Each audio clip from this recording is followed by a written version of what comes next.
the internationally acclaimed On Stage with Winford Williams. At a new time, Saturdays at 8 p.m. on CVM TV. So much more than entertainment.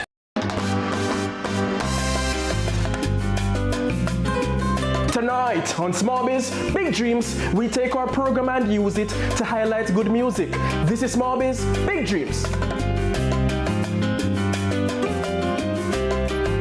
In a space where steel pan is often overlooked, 3 women are changing the sound and the business of it. RSI Steel, an all-woman group based in Kingston and St. Andrew, is blending tradition with a modern edge while building a brand of their own. The steel pan originated in Trinidad and Tobago.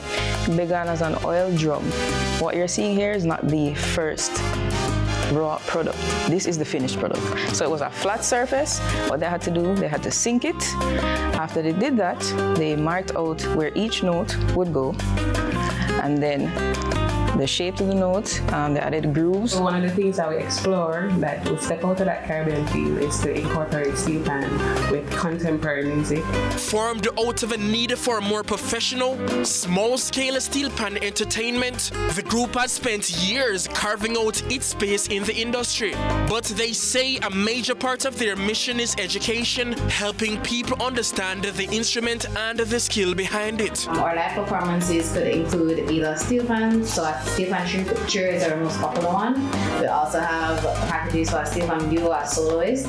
We also have a live band, so RSI Massive. So we have a steel pan, vocalist, percussionist, guitarist, drummer, anything you think of, we can source it. Build a band, basically. We also, all of us are educators, professionally trained educators. So we also offer classes. They start at $5,000 Jamaican, starting price. So, and then we also are available for studio recording. So if you want pan on your track, we're able to play on your track. Speaking of playing on a track,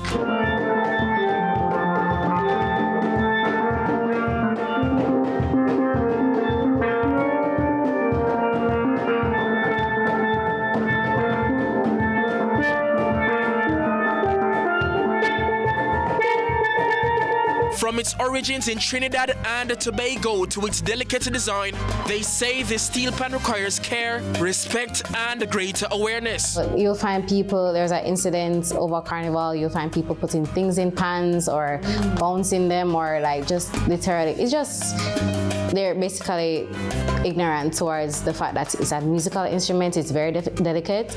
Even though it's made of steel, it's very delicate. It can go out of tune, so any little thing can affect it. You can find us online on social media at RSI Steel JA.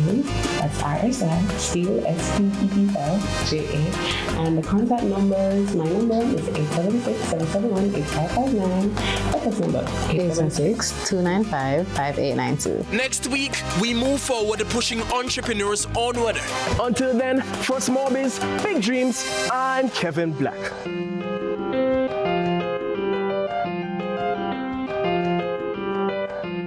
The greatest show on earth is here, and Fan Central goes into extra time for 39 days right throughout FIFA's Showpiece tournament, with a Pepsi in hand, of course. Catch the playbook with a tactical breakdown from our expert coaches. Come sit in our fan corner, where you have your say on the day's action. Fame or shame, who were the best or worst players of the day, and have a laugh as we share some of the best reactions on social media. After the final whistle, it's extra time. Fan Central Extra Time. 8 p.m. daily, with 10 p.m. shows on select days where there are 8 p.m. match kickoffs. Fan Central Extra Time is brought to you by the Pepsi Football Nation, where fans make the rules. Football, better with Pepsi. Every dream conquered is another dream game. I land and I fly again like a jet plane. Headed straight in your direction, 'cause I'm wiser, one step closer. I'm winning 'cause I work so hard, and the music keeps on playing, and the people that I say we are mash up the dance. Oh, what a feeling! Don't stop dreaming. Keep on believing in the power of the feeling. Whatever you want, take a chance. Song in your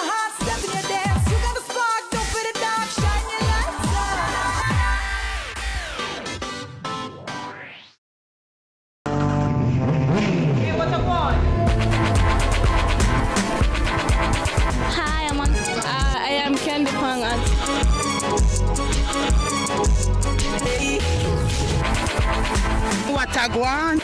What's a guan? That a guan, pa. What a guan? What a guan? What a one! Mondays, Wednesdays, and Fridays at 8 a.m., 1:30 p.m., and 10 p.m. on CVM TV. And that's a guan, pa. What's a guan?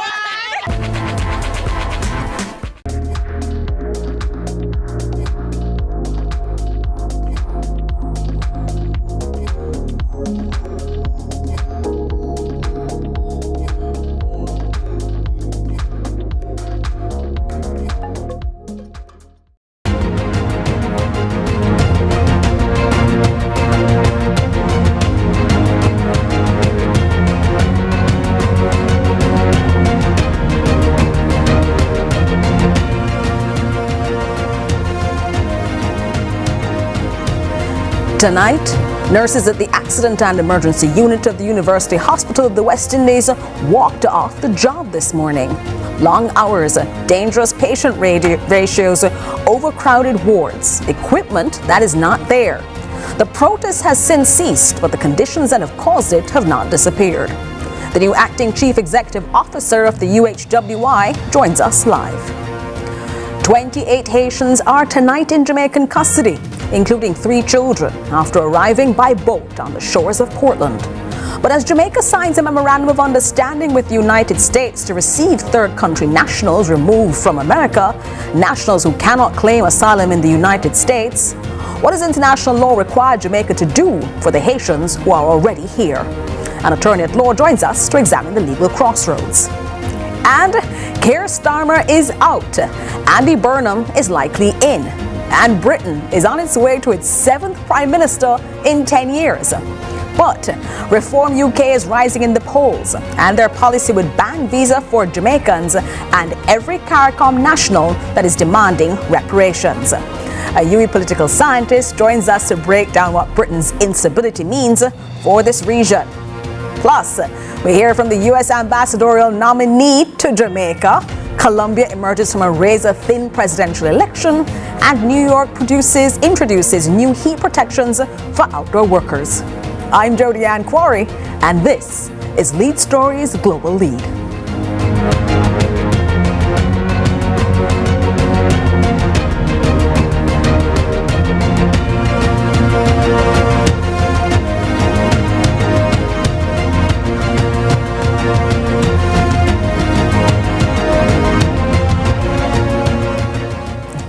The University Hospital of the West Indies is Jamaica's premier tertiary medical institution. It's where the country sends its most critically ill patients. And this morning, the nurses responsible for receiving those patients in the Accident and Emergency Unit walked off the job. So, when they withdraw their services, even briefly, it immediately becomes a matter of national interest. Now, the good news is that the protest has been suspended, but the questions that led to today's action have not simply disappeared. Why did the nurses feel they had reached a breaking point? What does it say about the pressures facing our public health system? Now, we also want to know what happens next. Into this moment steps the new acting chief executive officer of the University Hospital of the West Indies, Lieutenant Colonel Dr. Sidney Powell. Lieutenant Colonel Sidney Powell, welcome to Lead Story. Thank you very much for that welcome. And certainly in this era of transparency and accountability, so we are ready now to speak to the country and, of course, the patients that we serve. Thank you so much for agreeing to come on to talk to us about this today. Are you Lieutenant Colonel Sidney Powell, Dr. Sidney Powell? You have many titles. Help me, which one do you want today? Well, I'm Dr. Powell today. All right, so Dr. Sidney Powell here. Today's protest has now been suspended. That's protest by the nurses at the Accident and Emergency Wing of the University of the Hospital of the West Indies. But what exactly happened today, and what were the concerns that led nurses to withdraw their services?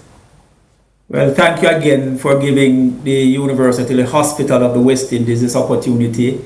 So certainly there are a number of issues, and I'll just go briefly through them. And as you would have rightly pointed out, what actions we would have put in place going forward. So certainly the overcrowding in the emergency department certainly is not so much a reflection of the issues, just looking at the process end to end.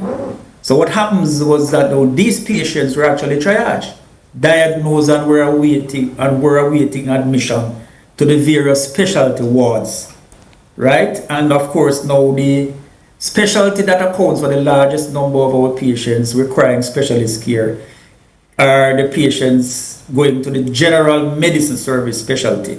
And this accounted for roughly about 90% of our patients.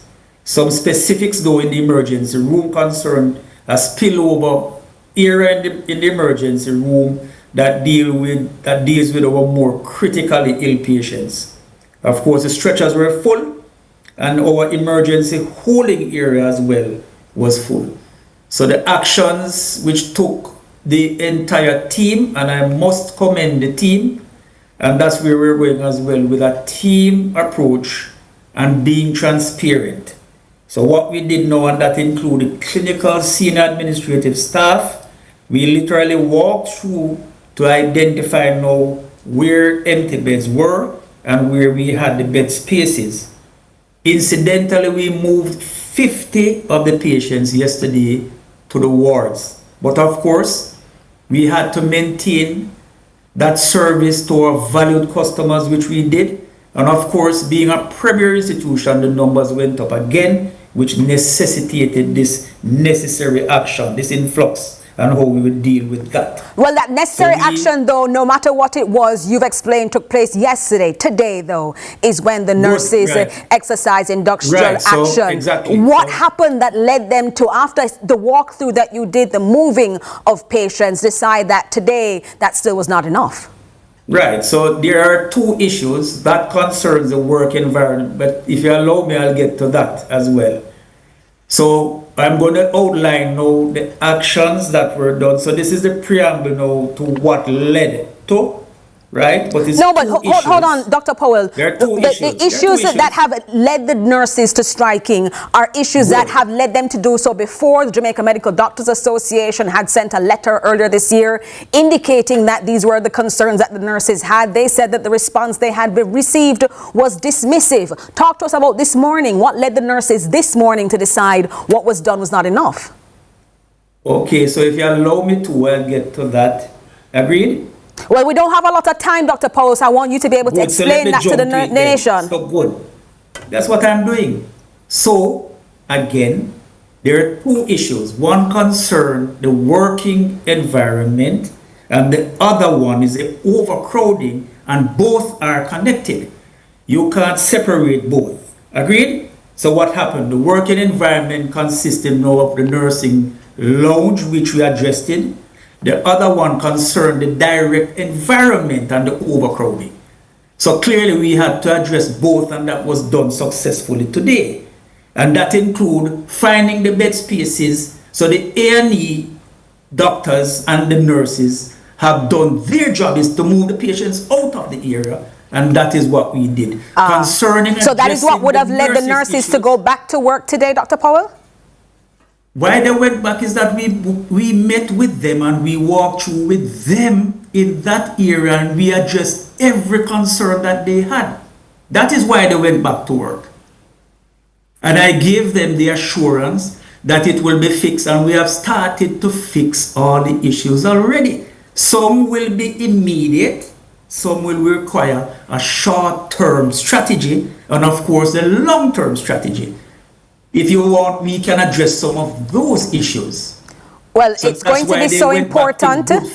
It's so important to check in on this issue. You're the brand new acting CEO at the University Hospital of the West Indies. Some of these issues that would certainly have predated you, but you've spoken about what you have done with your senior management team, and we'll come back to you in a few days or even weeks to see if you've been able to then work through these issues with the nurses as they continue to raise their concerns. Dr. Sidney Powell, new acting CEO at the University Hospital of the West Indies, thank you so much for joining us and speaking to us about today's protests. Thank you very much. Of course. And we'll be willing to come back again to give you an update. I'm so glad to hear that. Thank you for joining us. Thank you. We'll take a break inside Lead Story and come back to you. More Haitians have made their way onto Jamaican shores, but what happens to them now? We'll talk about that next.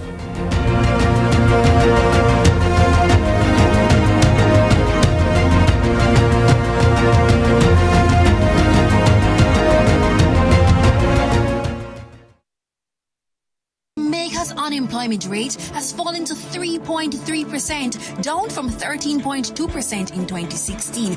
Our government's continued focus on job creation is delivering real results. We are building Jamaica. The time by the Office of the Prime Minister is... Imagine if I wasn't wearing a seatbelt. Prevention is critical. That's why I recommend Colgate Total. It's 15 times more effective at fighting the root cause of oral health problems. Prevent problems before they start. We want a piece for Jamaica. Yo, what are you? Oh, man, none of that. No, brother, no. You see you ever play ref? No, the game, yeah, but I look a bad game. No, I said, place you come from, brother, I want to live good, man. I want to live good, brethren. No shake hand, I can play a little bad, brethren. Really have to shake hand? Yeah, man, and no badness, brethren. Just live good, man.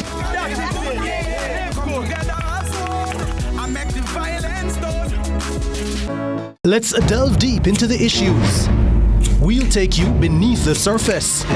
Greetings and salutations. My name is Orville Higgins, and it's another edition of Fan Central. Talking to the people at the heart of the top sporting stories. Hear from your favorite sportsmen and women and the administrators who work tirelessly to make it all happen. It's live sports talk. I've written an entire article. Yes. Looking at all the major issues every Tuesday at 9 p.m. It's Fan Central.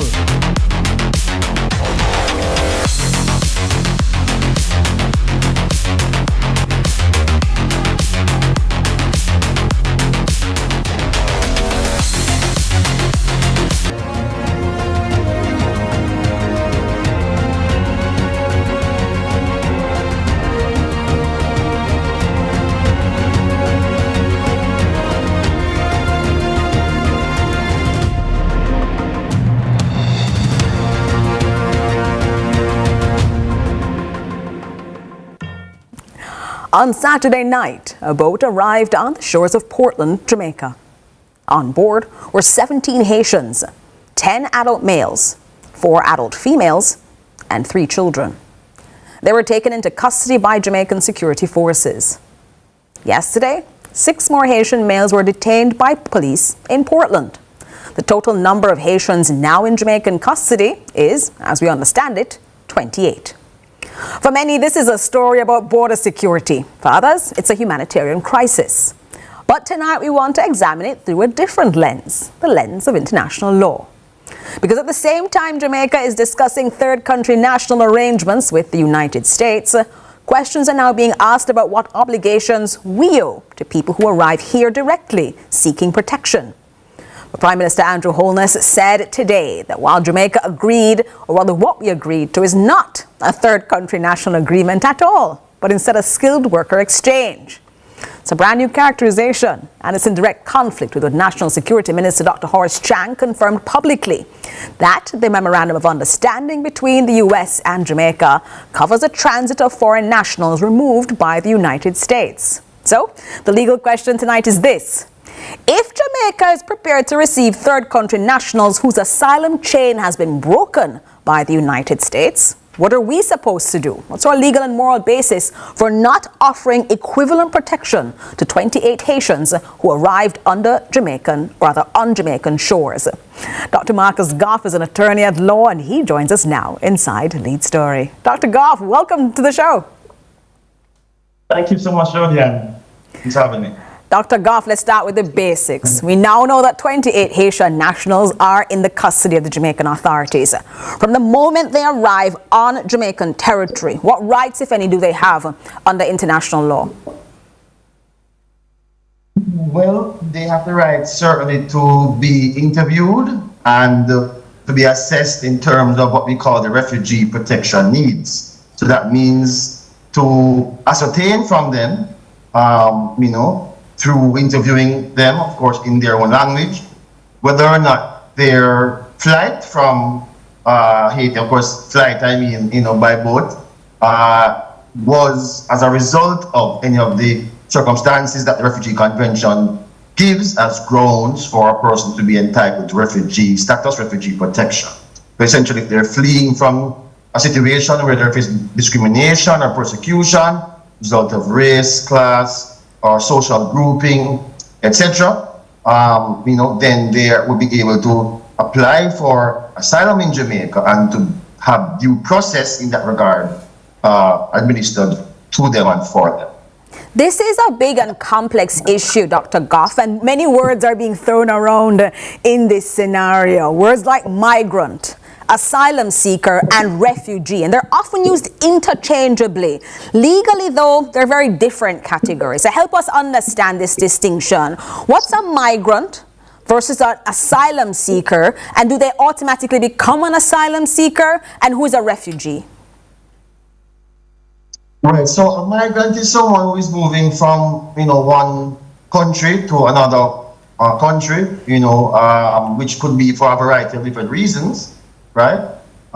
So that was what we generally refer to as regular migration, whether for economic, health, social, educational, or relationship purposes or needs, right? So that's a general term that applies to anyone who essentially is looking to migrate to another country, to a third country. When we talk about an asylum seeker is someone who is seeking asylum, which really means seeking a safe haven. They've left their country as a result of circumstances of persecution or discrimination within a context defined by the Refugee Convention that then says that if you're fleeing your country, right, of nationality because of those circumstances of persecution or discrimination, and you're gone to another country for refuge, then you are entitled to seek asylum there. In other words, to seek safe haven and the protection of that third country to which you have now found yourself, So that's the asylum process to seek. And then the refugee is really the status that is given to persons who are either applying for asylum, which you call a tentative or a putative refugee, as opposed to, or could also apply to, someone who has gone through the process and has been actually recognized now as fulfilling the criteria on the convention for a refugee. So that is really the circumstances that we're focusing on now, the refugee category that seeks to talk about the reason why you left and you come here for safe haven or refuge.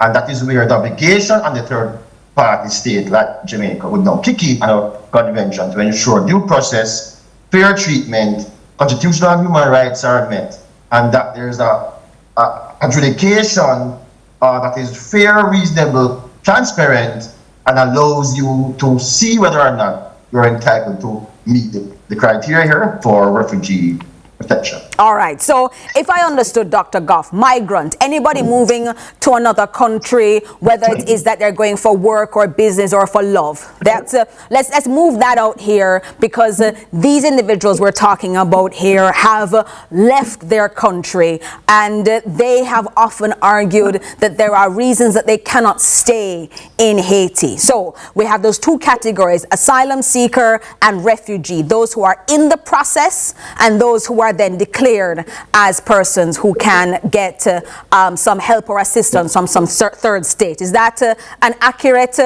retelling of what you just said, Dr. Goff? Yes. All right. Yes. So we have these Haitians there who make their way onto Jamaican shores. 28 of them in police custody right now. If any of those individuals state that they fear returning to Haiti, have a legitimate fear of persecution from one of those categories that you spoke of, what's Jamaica legally required to do before making any decision about their future?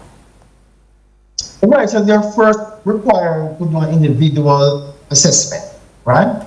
To see if the persons each individually meet the criteria set out in the Refugee Convention.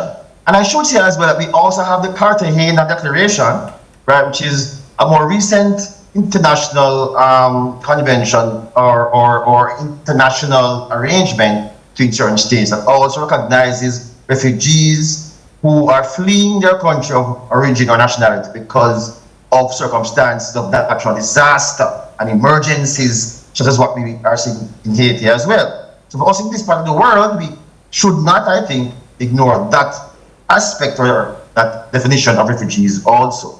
So individual screening, which is not happening now, for what we see now is a kind of blanket sort of ban on Haitians. Or from your Haitian, but when you're a man, woman, or a child, right? Whether you have a clean criminal record or not, there's no sort of, differentiation and individualization of refugee applications. That is our main issue. That many times, as in this case, there are women, there are children, there are others, and while we can't say everyone there would meet the criteria, certainly to say that no one meets the criteria in any case, and that they're all liable to be returned, refoulement to Haiti, within a matter of days or hours, we think is disregarding the constitutional and the refugee obligations of the state. All of this is important for us to understand about the situation concerning the Haitians, because Jamaica now has this new arrangement, a memorandum of understanding signed between the United States and Jamaica that allows for third country nationals to be transited through Jamaica. We understand that that was signed last week, or on the 10th rather, of June, and we have had a lot of information come out since then. But if Jamaica accepts individuals who are transferred here from the United States who wish to seek protection, how does that strengthen the argument that people from Haiti who are coming here to seek protection should get the same individual screening that we've been told those individuals from the United States will also receive as they make their way through Jamaica to a third country? Well, it just helps us to show, further, that the treatment and the policy against Haitians is a particularly targeted one at them because of their nationality, right? Because what we're hearing is that the state is willing to accept persons from various nationalities who, it seems, are being deported from the USA, right? And to have them in a circumstance where they are being accepted without, it seems, that sort of, concern or that wholesale rejection based on nationality, right? And we don't see that kind of openness or willingness, right, in regards to our very close CARICOM neighbors, Haiti. And so I think the situation just brings to the fore again, that we have a problem with how we deal with our brothers and sisters coming from Haiti, right? We don't have an equal treatment policy that says persons of all nationalities are equally able to access Jamaica as a means of refuge or as a means of transit. Because many times Haitians come here to transit also, but we don't ask or concern ourselves as a state about that. We're prepared to send them back regardless of where they're going or coming from. So we see that the differential treatment, that's the real concern that we have right now with this third country national arrangement being proposed by the US and Jamaica. Finally, quickly before we go, Dr. Goff, if the Haitians who come here, this is the first place that they stop at. The Refugee Convention says you need to ask for refuge at the first place that you stop at. Ask for asylum, rather. The people who are transiting through Jamaica from the United States might have lost that ability. Can we grant then asylum status to those people where the Haitians who are stopping here first don't get it? Well, if they met the criteria, and from what we're hearing, it's persons who would have been sent back from the USA, we're here for immigration reasons. We don't really know the details of those reasons, I guess it's a case-by-case basis. So if those persons meet the criteria, when they're being sent back to say, well, I went to the USA for asylum purposes, I'm being sent back, I would like to apply for asylum here in Jamaica, it is possible. See? And hopefully they'll get proper treatment and due process. This is the sort of thing that someone only like you, Dr. Goff, can help us better untangle as we watch now, after the third country national agreement has been signed, how Jamaica deals with Haitian migrants on our shores. Dr. Marcus Goff, attorney at law, thank you so much for joining us inside Lead Story. My pleasure with that. See, that's the kind of clarity that we get when we have experts who join us inside the show. But when we come back, we'll continue to talk to more experts because Jamaica has had stable governance. The UK hasn't. Britain is now on its way to its 7th Prime Minister in 10 years. Talk about that next.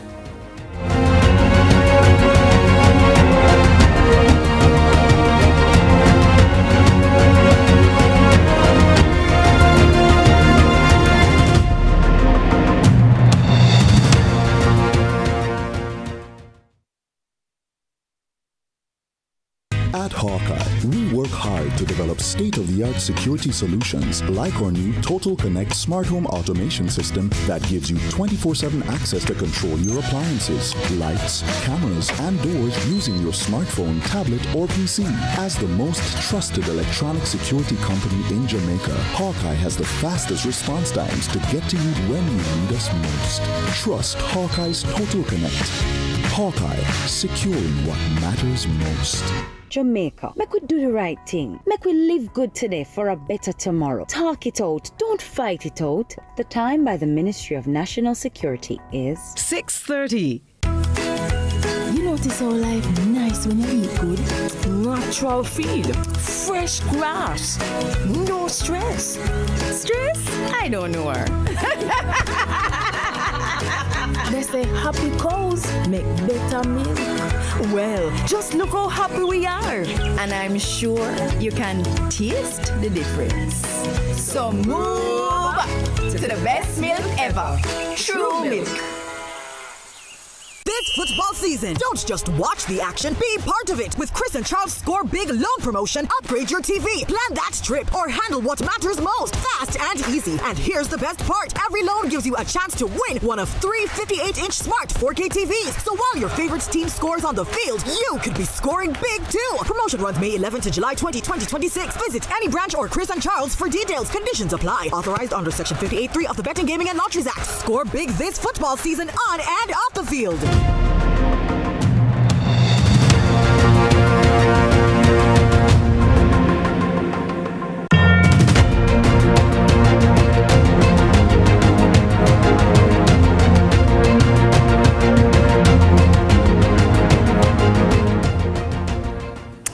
In June of 2016, Britain voted to leave the European Union.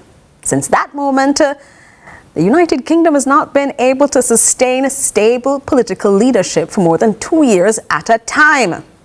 David Cameron, he started the list off. Then you have Theresa May, Boris Johnson, Liz Truss. She lasted only 45 days as UK Prime Minister, remembered as not outlasting a head of lettuce. Rishi Sunak, Keir Starmer. And now, if Andy Burnham assumes office as expected after winning a by-election in Makerfield, Greater Manchester last week, you just heard me call 7 prime ministers as well. But let's start off with Theresa May. The UK would have had, in a single decade, 7 whole prime ministers. Let's throw in David Cameron, that's 8. Now, Keir Starmer won a historic landslide in 2024. Less than 2 years later, he stood outside number 10 Downing Street and announced he was stepping down after losing the confidence of his own parliamentary party. Let's take a quick listen.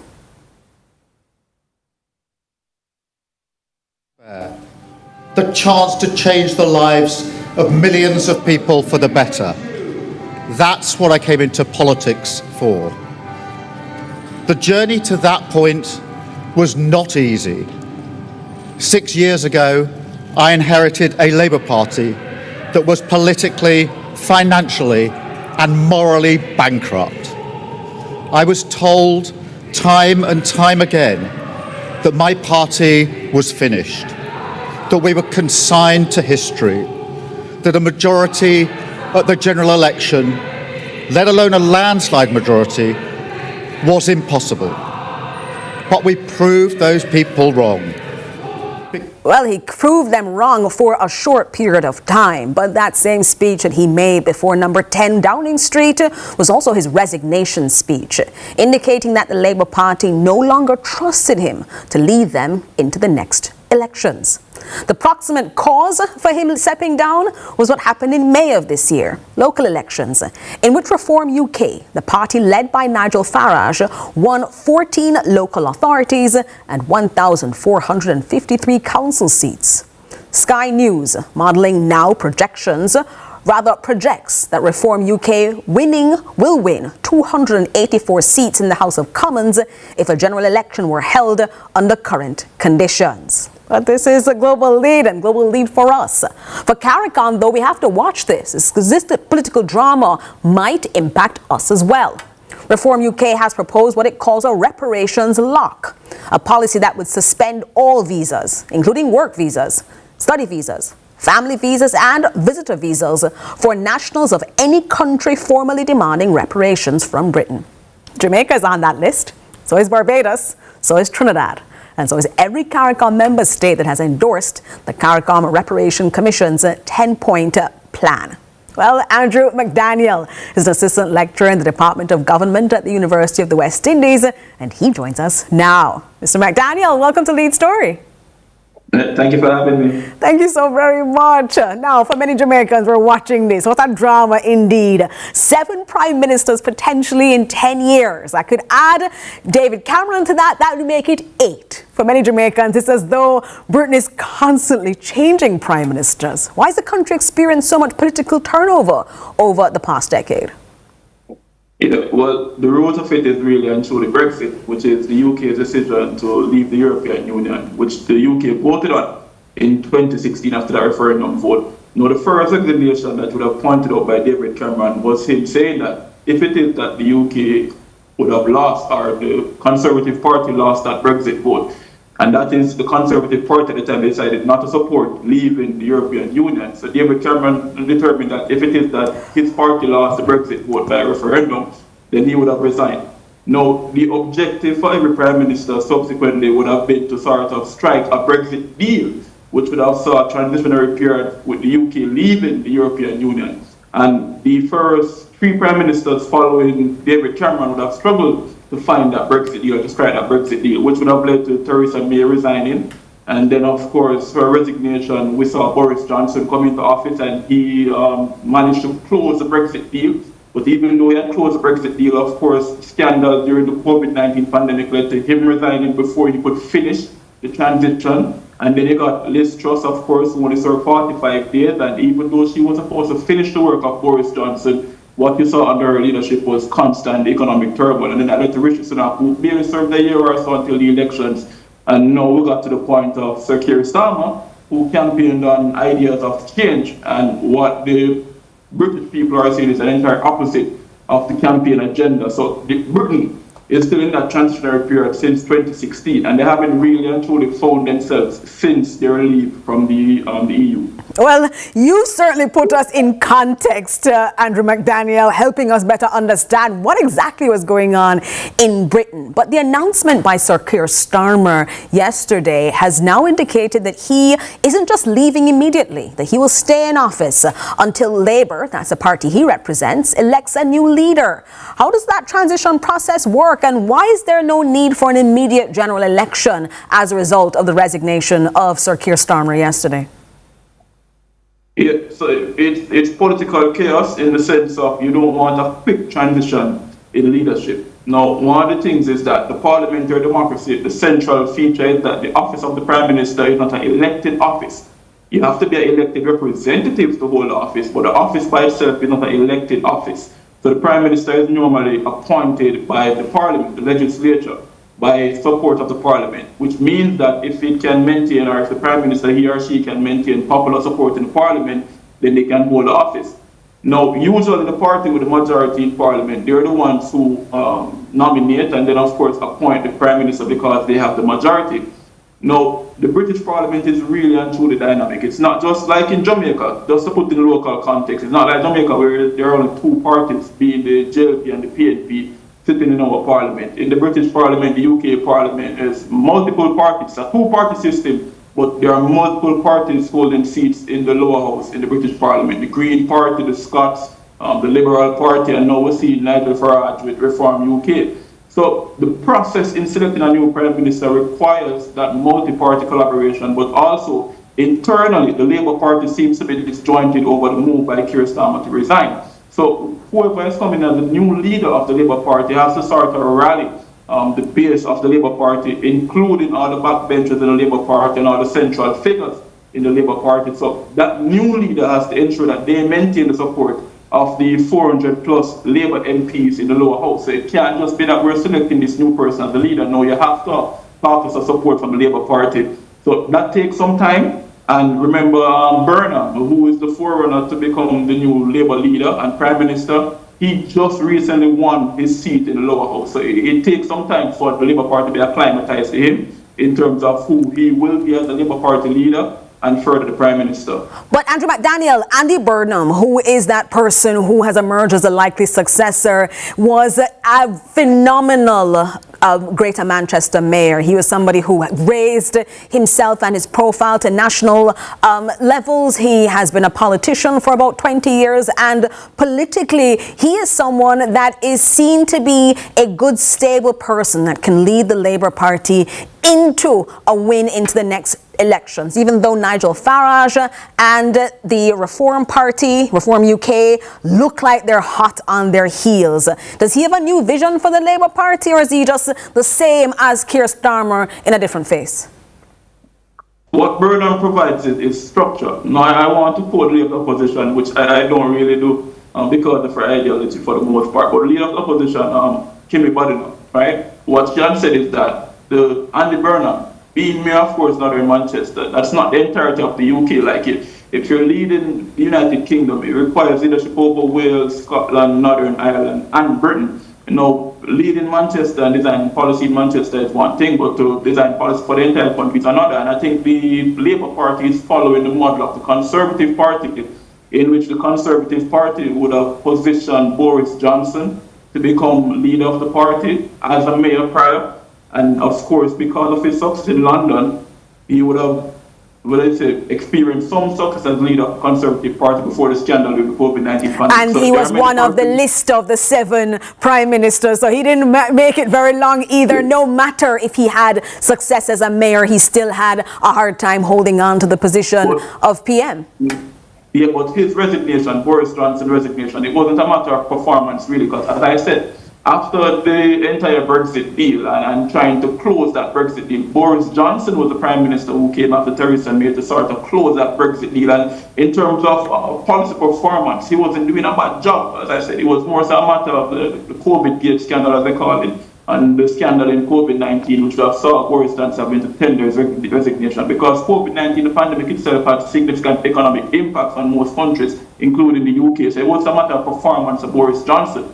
So performance-wise, there are political thinkers still looking on the Boris Johnson model that the Conservative Party, the Tories would have used, and saying for Andy Burnham that might represent the same truth for the Labour Party, in so much as they take a high-performing mayor and have a prime minister. I think that's important, that they can take lessons from what had been done previously, moving now to Andy Burnham. For you, though, as we close this conversation, many in Jamaica and the Caribbean are looking to say, will this change our relationship? Will whoever it is that's running the UK, and in particular as they're coming out to the Labour Party, change the kind of relationship that we enjoy with the UK, since we continue to have close ties with them?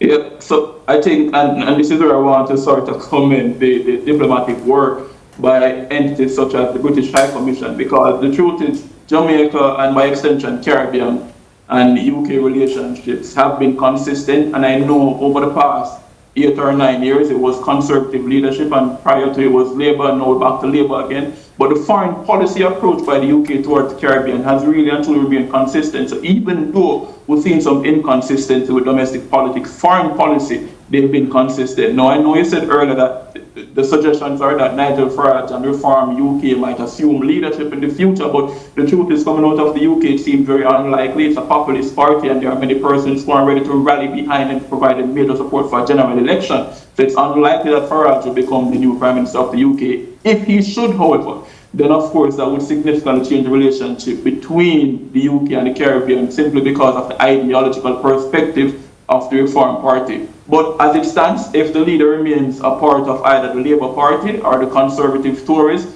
then I don't suspect much of a change in the foreign policy approach towards the Caribbean at this point. At this point, then, given the pulse point that you've given us of helping us understand why they've had now 7 prime ministers in less than a decade, and if we added David Cameron, we can say 8, but also what's going on in the UK at this moment, we have a better understanding now of not only what's going on in Britain, but how it impacts us here. Andrew McDaniel, Assistant Lecturer in the Department of Government at the University of the West Indies Mona campus. Thank you for joining us inside Lead Story and helping us unravel this mystery as we watch them move to another leader once again. Thank you. Of course.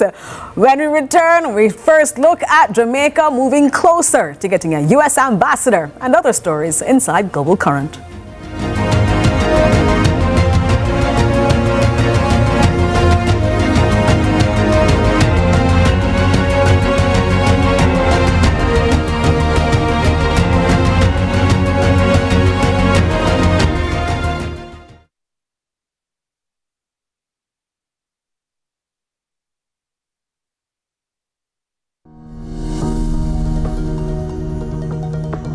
For years, Jamaica has been operating at just about 50% of the blood donations needed to meet national demand. That means for every 2 persons who require blood, only 1 donation is available.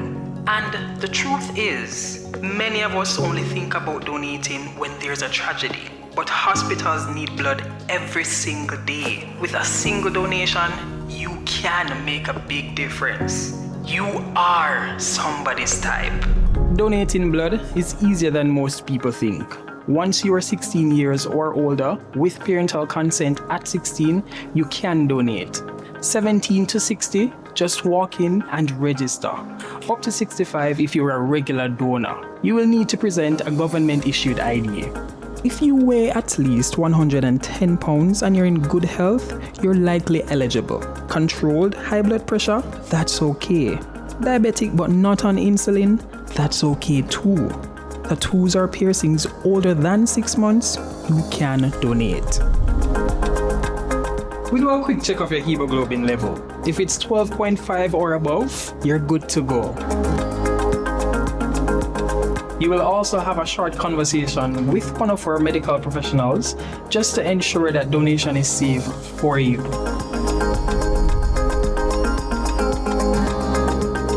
The actual donation takes about 8 to 15 minutes. That's less time than taking a lunch break. Less time than scrolling your phone. Your body replaces the volume within 24 hours. Red blood cells take about 6 weeks. That's why you can donate every 3 months. We will help you to rehydrate before you leave. Just remember, eat before you come and drink plenty of fluids. Every donation can help up to 3 persons. They may never know your name, but they will live because you showed up. Because somewhere today, you are somebody's type.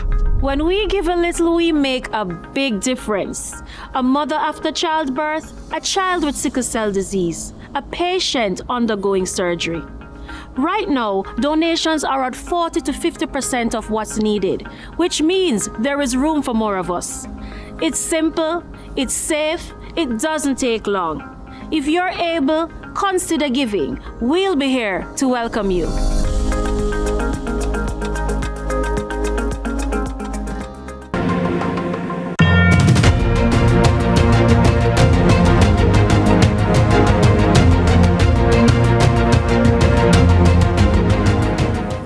It's now time for Global Current, our top 3 international stories with direct implications for Jamaica and the Caribbean. And the first one is Carrie Lake, the nominee for the United States ambassador to Jamaica. Well, she appeared before the Senate Foreign Relations Committee on June 18.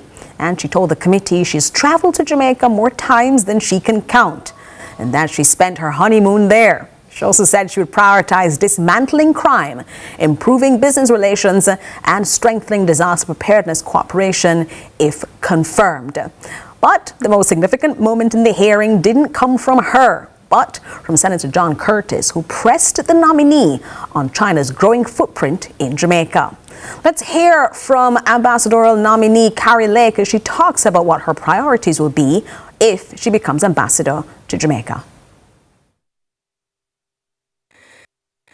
I spent 3 decades as a top-rated television journalist and news anchor communicating complex issues on national and international issues with clarity and purpose. That experience, combined with my work leading the modernization and accountability efforts at the U.S. Agency for Global Media, has prepared me to represent American interests abroad with transparency, discipline, and results-driven leadership. Over the past 35 years, I've traveled to Jamaica too many times to count. Jeff and I honeymooned in Jamaica, and from the time our kids were very little until now, we've spent family vacations, birthdays, anniversaries, and holidays in Jamaica.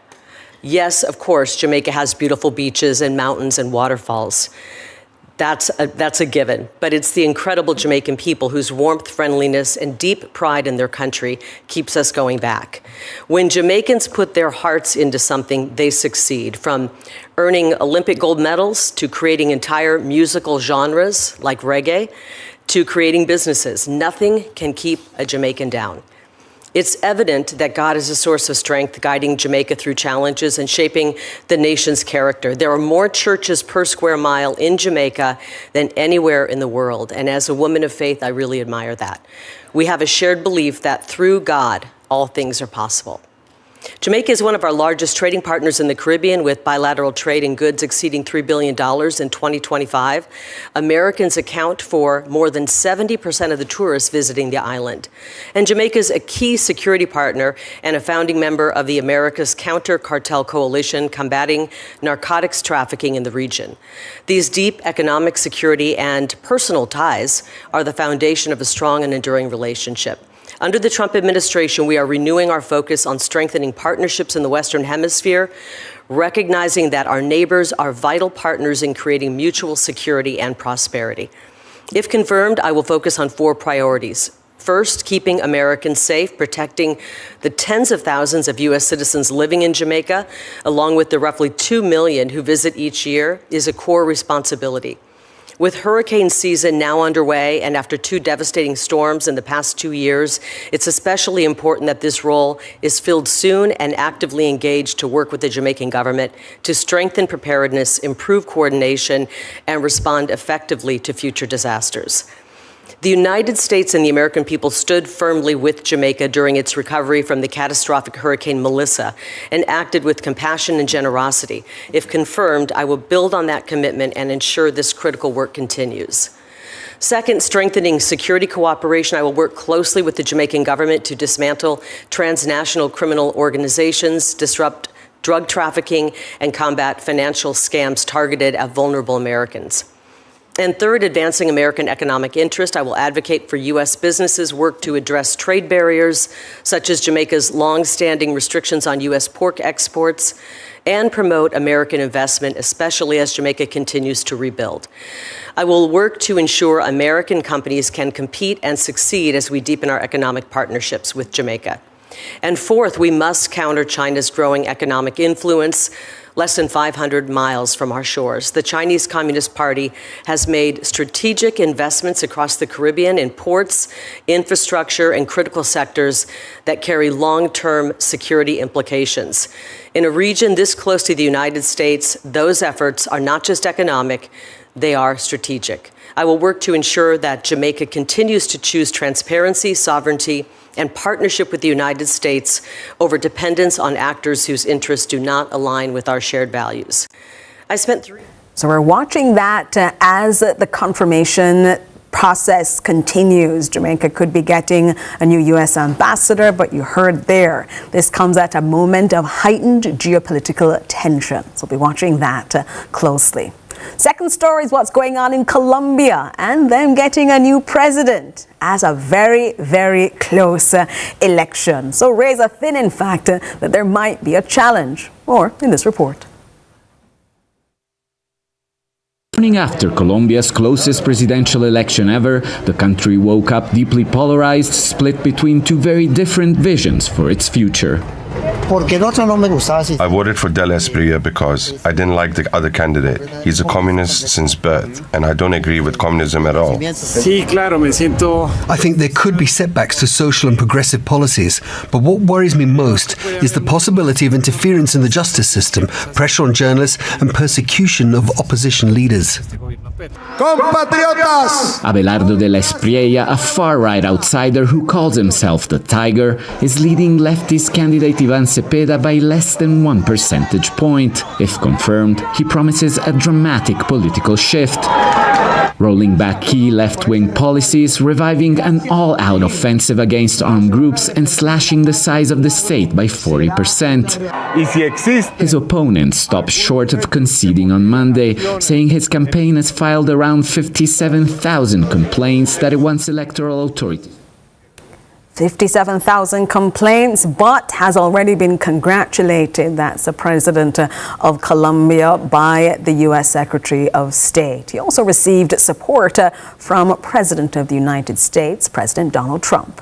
And our final story for you: what happens when it gets too hot, but your workers are outside? Well, that's something that New York is dealing with right now. And their mayor has said he's protecting those outdoor workers. Should Jamaica do the same, especially as global warming heats up?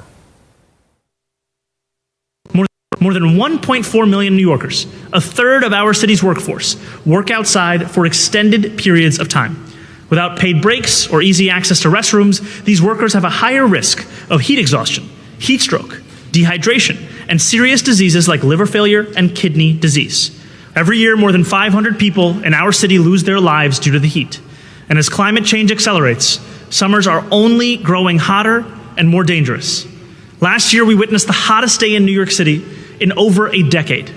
On June 24th, temperatures reached 99 degrees in Central Park and 102 degrees at JFK. Situation where it's getting hot in New York, it's getting hot in Jamaica.